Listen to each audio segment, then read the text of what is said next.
धर्मवीर आनंद दिघे साहेब यांची प्रेरणा घेऊन फजल कोकणी यांचा अपघातग्रस्त अपंग गणिभाई पटवेगार यांना मदतीचा हात।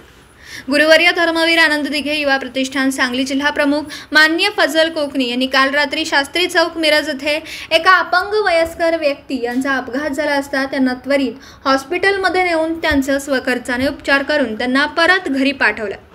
अपघातग्रस्त आष्टाचे नागरिक गणिभाई पटवेगार यांनी फजल कोकणी यांचे मनापासून आभार मानले। कोकणी यांनी एक सामाजिक बांधिलकी जपली। आज संध्याकाळी सुमारे 8:30 वाजता गणिभाई पटवेगार राहणार आष्टा इथं यांनी मेजे येथे येत असताना शास्त्री चौकात त्यांचा गाडी स्लिप होऊन दुःखपात झाला होता आणि माझी नजर त्यांच्यावर पडली। माझे सहकारी अरबाज मुल्ला आणि आमचे जैदभाई यांनी आज मिरज सिव्हिल हॉस्पिटल यांना आणून यांचा उपचार केला, यांचा एक्सरे काढला, यांना औषध पाणी सगळं पुरवला आणि आता आम्ही त्यांना परत त्यांच्या गावी पाठवलोय।